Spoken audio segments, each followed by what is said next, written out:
Você já ouviu falar de Ratanabá? Ratanabá, já ouviu falar? Bem, é um assunto que está sendo muito debatido nesses últimos dias aí, porque aparentemente, né, ou supostamente pelo menos, alguém encontrou agora os vestígios de uma cidade perdida na Amazônia, uma cidade subterrânea na Amazônia, e que teria sido, segundo essa pessoa, a capital do mundo há 450 milhões de anos atrás. 450 milhões de anos atrás. Vamos falar sobre isso hoje, porque é um tópico que está sendo muito debatido e influenciadores grandes, com milhões de seguidores, estão compartilhando esse delírio, essa maluquice como se fosse verdade. Então vamos entender o que é Ratanabá, de onde surgiu essa história e por que as pessoas acreditam nisso, porque é um delírio. Mas antes disso, já curte esse vídeo, deixa aqui embaixo no comentário um bom dia, se inscreva no canal e lembre-se de ativar o sininho, porque é muito importante para ajudar aqui no canal com o engajamento. Então curta, comente e se inscreva no canal. Então, o que é Ratanabá e onde fica? Bem, a história começou o seguinte, a história começou com um tal de Urandir. Não sei se você recorda desse cara, mas esse cara foi quem criou a história, né? Quem elaborou a história do ET Bilu. O ET Bilu era aquele busca em conhecimento. Então, assim, ele é um ufólogo e, pelo que diz aí, alguns dias atrás, ele sobrevoou a Amazônia e, usando um sistema sofisticado, ele conseguiu identificar a cidade subterrânea de Ratanabá. Como eu falei, segundo essa teoria esdrúxula, essa cidade teria sido a capital do mundo há 450 milhões de anos atrás. E segundo essa história, seria uma civilização, os Muriel, que teriam chegado na Terra há 600 milhões de anos. E aqui entre os vários furos e também, sem contar, o viés dessa pessoa, né? Porque assim, esse Urandir, como eu falei, ele foi lá quem criou a história do ET Bilu, e também alguém criou um outro delírio que é que a Amazônia não queima, que a Amazônia não pega fogo. E ele tem vínculos, né? E ele tem conversado, tem dialogado, obviamente, com o governo Bolsonaro. Então, assim, alguém que, assim como outros ideólogos fora da casinha, ele vai lá e joga essas ideias esdrúxulas e alguém compra, e o governo Bolsonaro, que é um manancial também de teoria conspiratória, compra essa história maluca e é capaz também de comprar essa história do Ratanabá, né? Porque, assim, o Bolsonaro tem uma doidice e ele vai atrás. E aí, segundo essa história da Ratanabá, essa cidade seria submersa e nela teria ouro que equivaleria a trilhões de reais. Então, assim, segundo o Urandir, a riqueza que existe em Ratanabá seria o suficiente para deixar todos os brasileiros, incluindo você aí, milionário. E por trás disso estariam os interesses dos Estados Unidos, de outras nações, de milionários, bilionários, de tentar explorar a Amazônia para descobrir essa cidade. Isso aqui remonta, na verdade, né, a outros momentos históricos, quando ideias parecidas foram elaboradas, às vezes com base em evidências minimamente plausíveis, e às vezes com base em delírio também. Então, por exemplo, tinha a história do Eldorado, né, quando os espanhóis e portugueses chegaram nas Américas, eles ouviram os relatos de que havia cidades de ouro, cidades de prata, e aí essa cidade miraculosa teria riquezas também incalculáveis. E de fato, quando eles começam a explorar essa região, eles descobrem jazidas de prata e de ouro e dizimam a população. Mas assim, havia histórias, mas claro que eram muito mais exageradas em relação à realidade. Ou outra história também muito conhecida, que é da Atlântida. É uma história que surge, né, num texto do Platão, surge num texto Timeu do Platão, um diálogo platônico, que haveria uma civilização muito desenvolvida e que teria provocado a ira dos deuses, e os deuses teriam enviado lá um dilúvio que submergiu a Atlântida, e ela estaria embaixo do oceano agora. Então, assim, uma história que não tem a menor evidência comprovada, mas que acaba também povoando o imaginário das pessoas, imaginando que haveria uma civilização perdida. Vamos aos fatos. O que existe, quem sabe que existe. Primeira coisa, se essa história de Ratanabá dissesse, por exemplo, né, que há 4.000 anos havia uma civilização desenvolvida na Amazônia, isso tanto na Amazônia brasileira quanto, sabe, nos países vizinhos, se alguém dissesse isso há 4.000 anos, você vai pensar, cadê as evidências? Mas não parece tão impossível, tão implausível assim.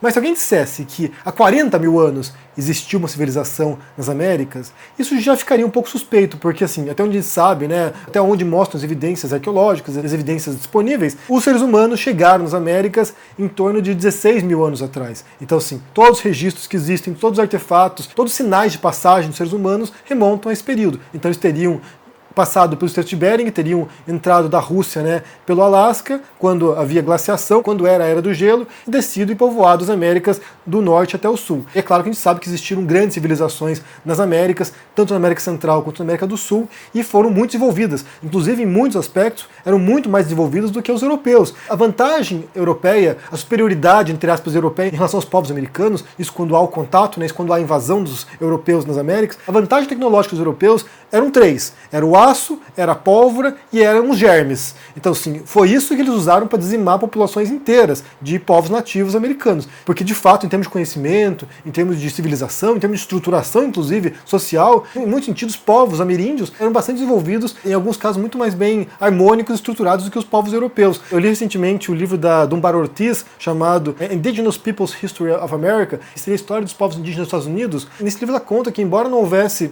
sabe, cidades ou grandes civilizações como havia entre os maias, os astecas e os incas, embora não houvesse cidades, havia uma sofisticação de relações entre os povos e internamente na sociedade que era simplesmente, sabe, inimaginável para um europeu. A gente tem que pensar que havia um grande grau de sofisticação nos povos americanos que foram dizimados pelos europeus. Então, assim, o fato de haver ou não civilização na Amazônia ou no Brasil, por exemplo, território que hoje é o Brasil, não quer dizer que os povos nativos brasileiros eram bárbaros ou, sabe, menos desenvolvidos em muitos aspectos. Inclusive na relação familiar, na relação social, podemos dizer que eram muito mais harmônicas do que os europeus. Bem, fechando esse parênteses aqui, então se dissessem que essa Ratanabá supostamente houvesse existido há 40 mil anos atrás, já seria suspeito, porque não há evidências de que havia humanos nas Américas antes de 16 mil anos, por aí. E daí eles jogam valor aqui, eles jogam um número aqui que é astronômico, né? 450 milhões de anos. A vida pluricelular passou a existir na Terra há 600 milhões de anos, mais ou menos. Antes eram seres unicelulares, só tinha uma célula. Então, assim, seres com duas células ou mais passaram a existir 600 milhões de anos atrás. E por volta de 500 milhões de anos atrás, há aquilo que se chama de explosão cambriana, que é quando há uma proliferação de formas de vidas distintas que povoam o planeta, mas claro, não havia nada parecido com o ser humano, não havia nada parecido com os seres complexos como a gente vê hoje. Havia uma série de formas aí que estavam tentando, nesse cenário aí abundante de vida, tentando sobreviver. E aí, a gente tem que pensar que os dinossauros, por exemplo, os dinossauros, né, Triceratops, o Tiranossauro, existiram em torno de 200 milhões de anos atrás. Então, assim, não há a menor possibilidade, não há a menor chance de que houvesse alguma coisa como ser humano, sabe, antes de 400 mil anos atrás. E aí tem os vestígios aqui, tem os indícios de que apontam que a nossa espécie começa a surgir em torno de 300 mil anos atrás. E aqui eu recomendo para quem é leigo, né, para quem gosta desse assunto e é leigo, recomendo o livro do Harari, já mencionei aqui anteriormente, que é o Sapiens, Uma Breve História da Humanidade, no qual ele vai relatando aqui a história da humanidade nas suas diferentes fases, nos seus diferentes estágios de rupturas mesmo, que vão levando até o nosso estágio moderno agora, atual, com civilizações extremamente complexas nas quais a gente vive hoje. Mas certamente não havia nada parecido com o ser humano 450 milhões de anos atrás. Não havia, e mais uma vez é uma história delirante, e as pessoas compram, porque assim, essas histórias são sedutoras, né, por vários sentidos. Primeiro, para imaginar, né, que nós somos uma espécie, sei lá, algum tipo de ser vivo que tem uma longa trajetória, e talvez tenhamos vindo do espaço, né, sei lá, alguma coisa assim nesse sentido, sabe, dos ufólogos, as coisas de os deuses astronautas que vão aqui, semeiam os povos. Então, assim, tem umas histórias que vão no sentido. Há um senso de propósito por trás disso, né? De achar que a gente tem algum objetivo aqui nesse planeta que não seja simplesmente nascer, crescer, morrer e desaparecer. E depois também tem, além disso, esse aspecto de patinho feio dos brasileiros. Porque assim, você tem civilizações desenvolvidas nas Américas, né, antes da chegada dos europeus, na América do Sul, no Peru, e você tem também na América Central, você tem essas grandes cidades, povos desenvolvidos, e o brasileiro talvez se sinta um pouquinho, a gente não tinha nada aqui, a gente só tinha indígenas vivendo, sabe, em oca, essas coisas, mas sinceramente é uma bobagem tremenda. E assim, só para concluir esse vídeo, não existe Ragatanga, Ragatanga não, Ratanabá, não existe Ratanabá. Pode ser que tenha havido algum tipo de civilização ali na Amazônia, algum tipo de cidade, mas certamente não tem 450 milhões de anos, não tem, nada perto disso, inclusive. Pode ser que venham a desvendar algum tipo de ruína ali, algum tipo de, sabe, de cidade que estivesse por ali. Mas qualquer coisa além disso, qualquer especulação além disso, é meramente delírio mesmo. É meramente viagem completa, sem base em nada. Sem base em nada. No final das contas, o ET Bilu tem uma mensagem importante, que é busca em conhecimento e não cai na lorota, não cai nessas viagens, não cai nessas conversas fiadas, porque Sério, gente, não dá, não dá. E, como eu falei, muitos influenciadores propagaram isso como se fosse verdade e é lastimável, né? Isso demonstra também a falta de base mínima de história para essas pessoas, base mínima de, sabe, de conhecimento geral, porque, sinceramente, tem coisa que é difícil acreditar mesmo. Diga o que vocês pensam no comentário aqui embaixo sobre essa história, o que vocês viram sobre isso, porque tem um monte de gente falando sobre isso. Diga no comentário o que vocês viram, deixe o joinha, se inscreva aqui no canal, se torne um membro ou um apoiador para dar uma força e se cuide por aí. Um abração e até mais. Tchau!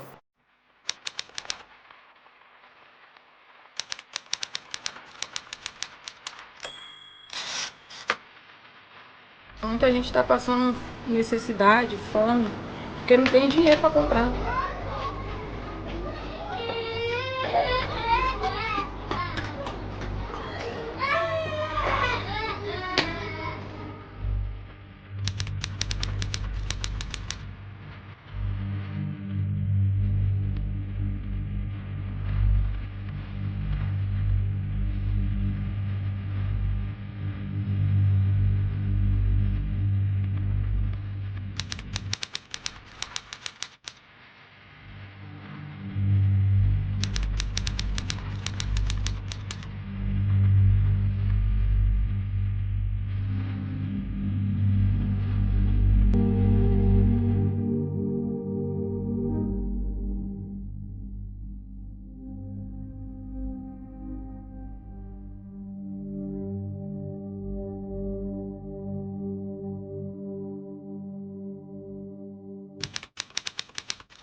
Você já deve ter ouvido a desculpa de que as coisas estão ruins no Brasil porque o mundo inteiro vai mal, não já? Agora, alguém já te disse que só 2 países no mundo têm taxa de juro ao consumidor maiores do que o Brasil? O Zimbábue e Madagascar. Você sabia que os juros no cartão de crédito no Brasil são os maiores do mundo, 3 vezes acima do 2º lugar na América Latina? Você sabia que o sistema financeiro do Brasil, segundo a maior empresa de consultoria do mundo, é o mais lucrativo do planeta para os banqueiros? Temos também uma das inflações mais altas, um dos combustíveis mais caros, a taxa de desemprego mais assustadora e o maior número de mortes por 100 mil habitantes entre todas as grandes economias do mundo. Mas isso ninguém te conta. Além de te explicar no detalhe a tragédia que aconteceu no nosso país ao longo dos últimos anos, eu quero te ajudar a encontrar caminhos para sair desse caos. No dia 30 de junho, eu e um grupo de especialistas vamos te ensinar como liquidar com os bancos suas dívidas por uma fração do valor, como guardar suas economias com muito mais rentabilidade e menos risco do que a caderneta de poupança. E vamos desvendar o caminho que o dinheiro faz, saindo das mãos de quem trabalha nesse Brasil para as mãos de quem controla o poder econômico e político. Ao final da aula, uma surpresa bombástica vai ser anunciada. Acabou a farsa.